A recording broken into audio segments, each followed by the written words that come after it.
Alors Bruno Solo, 2 ans après le succès de votre livre Les Visiteurs d'Histoire, où vous organisez un dîner chez vous avec de grandes figures de l'histoire, et bien là, dans Le Voyageur d'Histoire, vous êtes un peu comme Marty McFly avec sa DeLorean, vous voyagez, vous vous baladez dans le temps et vous allez rencontrer qui vous voulez. C'est ça votre idée de départ?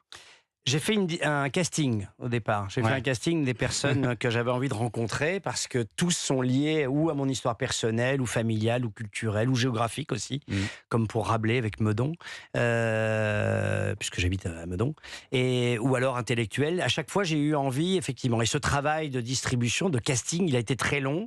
Parce qu'il fallait que les historiens avec qui je travaille ou sur lesquels je m'appuie, le travail de documentation, d'archives, il fallait qu'il y ait des choses intéressantes à dire, qui n'aient pas déjà été redites, qu'il n'y ait pas une sorte de redondance. Voilà. Et finalement, après avoir arrêté au bout de 6 mois mes 9 hôtes, eh bien, je les ai choisis et à chaque fois, j'ai tenté d'aller les voir. Non pas comme dans le premier où il y avait une sorte de convention où ils arrivaient à la maison, ils s'installaient, on discutait. Là, il fallait que je trouve une justification. On ne tape pas à la porte de Jacques de Molay ou de Hildegarde de Bingen ou de Cléopâtre ou de Rabelais, comme ça, juste en se présentant, en leur disant j'adore ce que vous faites et je voudrais discuter avec vous. Donc à chaque fois, c'est ce que vous disiez en exergue de l'émission. Effectivement, à chaque fois, j'essaye d'aller les voir pour de bonnes raisons. Il y a un lien. Eugène Bullard, puisque vous ne savez pas qui c'est, Eugène Bullard, c'est un des personnages les plus fabuleux de l'histoire, que l'histoire a un petit peu oublié.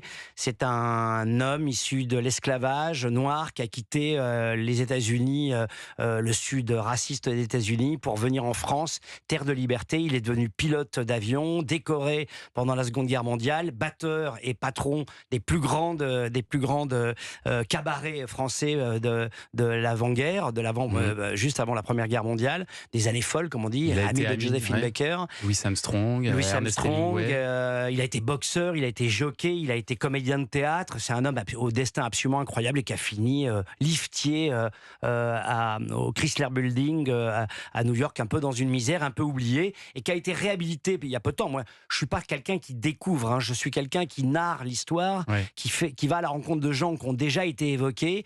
Mais comme je m'implique dans la rencontre et que je discute avec eux, évidemment, ça donne une vision un peu transversale et un peu différente d'un simple travail universitaire. Et son histoire, elle vous a touché aussi parce que donc il était batteur. Voilà. Vous avez longtemps hésité entre devenir batteur ou acteur. Vous auriez aimé être bacteur, évidemment.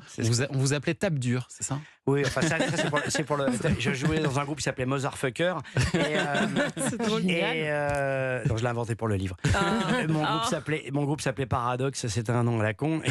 Mais j'étais tape dur, j'étais un batteur de rock et là évidemment je viens dans son cabaret de jazz, je lui demande, c'était un argument tout trouvé pour qu'il puisse me recevoir, je lui demande s'il veut pas me donner des cours de batterie de jazz.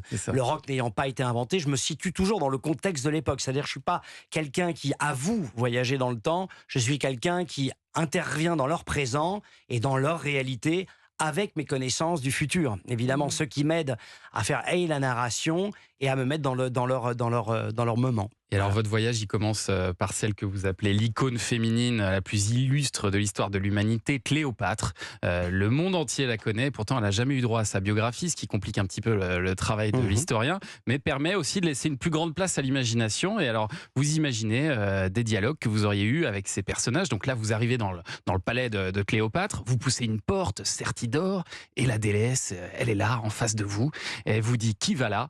Et vous écrivez « Cette voix est la plus séduisante des mélodies que j'ai jamais entendues », mais vous lui répondez « Pardon madame, je cherchais les toilettes. » Franchement, ça valait le coup de faire le voyage pour ça, quoi. Alors effectivement, j'essaie toujours de faire une introduction à mes personnages qui soit un peu drôle, un peu distancié, parce que voilà, c'est aussi mon ADN que de garder, de pas mettre trop de solennité dans les rencontres que je fais, même si après ce que je dis est établi, documenté, sérieux, archivé. Enfin voilà, c'est un travail de longue haleine entre le moment où j'ai fait le casting, le moment où je travaille avec le matériau que m'amènent les historiens et le moment où le livre sort, il se passe environ 2 ans et demi quand même. Donc c'est un long travail, mais j'essaye effectivement de m'impliquer personnellement avec la comtesse de Ségur. Je raconte aussi comment je l'ai découvert de manière un peu surprenante. On va en parler Et tout à l'heure, avec elle, effectivement, je me perds comme une sorte d'esclave qui se serait perdue dans son palais, qui demande son chemin. Et parce que je l'intrigue, et parce que c'est une déesse, elle me pose des questions et je commence à remonter le canevas de son existence si incroyable, si bouleversante, de cette grande femme politique qui a été rabrouée, brocardée à son époque, et sur lequel même Suétone, dont je parle dans le 2e chapitre, a dit beaucoup de mal, parce qu'elle était l'incarnation de la manipulatrice dans l'esprit de beaucoup de Romains, alors qu'en fait, elle était une femme très patriote, très intelligente, parfois machiavélique, c'est vrai, mais en fait qui s'est toujours battue pour son peuple et ses idées. Et on va continuer à parler de tous ces personnages que vous croisez dans ce livre. Bruno Solo, vous êtes notre invité jusqu'à 11h, et dans 2 minutes, on va dresser votre portrait sonore. Thomas Hill sur Europe 1.